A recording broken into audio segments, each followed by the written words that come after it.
Dog acting different after moving. Find out why, and how to help. Welcome to the Cat and Dog House, where we help cat and dog parents better understand their pets. I'm Susan Nilsson and I'm an accredited cat and dog behavior professional. In this video, I'm going to be talking about why dogs behave differently after moving house, and what you can do to help. I've moved from Dubai to California, and California to Europe with at least 4 dogs in tow, and we've moved house quite a bit too, so I know what it's like. This is Daisy and Louie on the last leg of their journey from the airport to their new home in Los Angeles. Moving can be stressful for dogs because it takes them away from their familiar environment and routines, causing feelings of anxiety and fear as they try to adjust to the new surroundings. It's not uncommon for dogs to have setbacks in their house training after a move, leading to accidents indoors. They may not get their usual walks or bathroom breaks during the upheaval of the move, and some dogs may also resort to marking their new territory to try to make themselves feel more secure. It's definitely not easy when you're in the middle of unpacking and trying to get your new home organized, to remember your dog's bathroom breaks as well. But it's important to get him outside as regularly as you can, even if you don't have time to go for walks. When your dog goes to the bathroom, reward him with lots of praise and treats to reinforce the behavior in this new environment. It's important not to scold your dog if accidents happen indoors. This will only make him more anxious and fearful and could potentially set you back even further. If your yard isn't yet secure or you're in an apartment, you can use a long line to keep your dog safe while still giving him the chance to forage and explore a bit. Research shows that sniffing lowers a dog's heart rate and blood pressure, so you can use this to your advantage to help your dog feel calmer and more relaxed.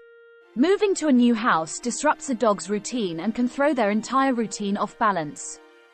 It also exposes him to a whole range of unfamiliar scents, sounds, and surroundings. Adjusting to new walking routes and establishing regular walks and mealtimes can be challenging for dog parents, causing even more confusion and stress for the dog. We can tell if our dogs are stressed or anxious through their body language and behavior. To learn more about your dog's body language, make sure you download my free dog body language made easy cheat sheet, link below.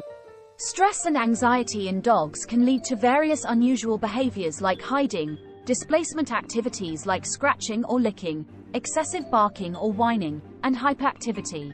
Some dogs may become agitated, vigilant, or even aggressive, while others may engage in destructive behaviors like chewing or digging.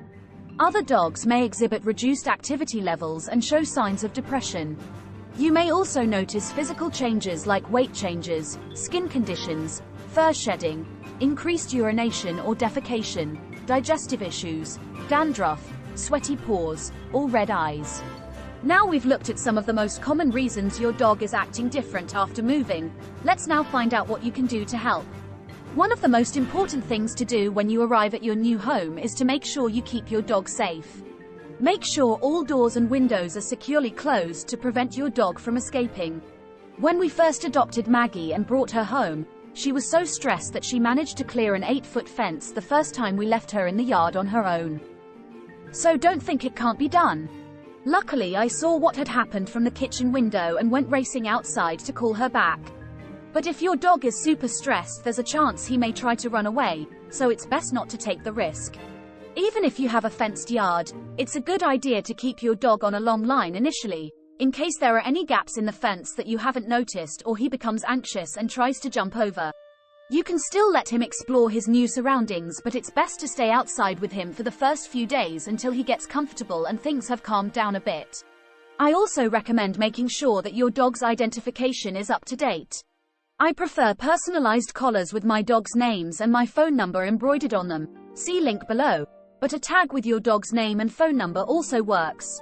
Make sure your dog's microchip information is current and that he's registered with a local vet. Inside your new home, the first thing you can do to help is provide your dog with a safe space to help him feel more secure. If you use a crate, you can set up his crate in a quiet room where he won't be disturbed. Otherwise, pick a spare bedroom or similar, anywhere your dog can retreat to when he feels the need to relax and distress. Make sure he has access to fresh water, some of his favorite toys, and a comfy dog bed that has his scent on it. Scent is an important part of how dogs experience the world, and having familiar items with your dog's own scent, as well as the scent of his old home, can help him feel more comfortable. Giving your dog a mental challenge with a stuffed Kong, a Litsky mat, a snuffle mat, or his favorite chew toy is a great idea too. Links below. Chewing is a great stress buster for dogs and can be highly effective in helping reduce anxiety and stress. You can also try some of the natural calming aids available designed to help dogs feel more at ease. For example, you can spritz your dog's bedding with a calming pheromone like Pet Remedy spray. You could also plug in a Pet Remedy or Adaptal diffuser to create a sense of calm, or try an Adaptal calming pheromone collar. For a more holistic approach, consider Rescue Remedy, a blend of flower essences known to help reduce anxiety levels in some dogs. While calming aids may not work for every dog, they can be quite helpful for others. You can even try playing some dog-specific music for your dog. I'll link to all these options below so you can find out what works best for your dog. After your dog has settled in his safe room, it's time to let him explore his new surroundings. If he's hesitant, let him take his time, and don't try to rush him. Keep his safe room open so he can retreat if he feels overwhelmed. Allow him to explore at his own pace, and make sure to supervise him to prevent any accidents. If he wants to hide away in his safe room, that's fine. He'll come out when he's ready. Having said that, some dogs will want to be involved in the unpacking process. This can be a good way to provide mental stimulation and let them renew their acquaintance with all those familiar old scents. Bear in mind there's no need to rush out for a massively long walk or to the local dog park the minute you arrive. While getting out and about will be fun and exciting for some dogs, for those already in a state of overwhelm it might be too much. You'll probably be busy too, so try not to stress about this. There will be plenty of time later for all those adventures. You could always start with some shorter walks so your dog can gradually get to know his new area while getting to put that powerful sense of smell into action.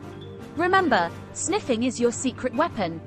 Playing with your pup is another great way to counter any feelings of stress or anxiety. All in all, pay attention to your dog and make your best decisions based on his behavior. And do your best to get him back into a routine as soon as you can. To get more insider insights into why dogs do what they do, check out my dog behavior playlist where I talk about all sorts, from fear and aggression, to coping with vet visits, to canine musical preferences, and much more. Don't forget to like, comment, and subscribe for more videos on dog behavior. Thanks for watching. Come see us at catanddoghouse.com/dogs.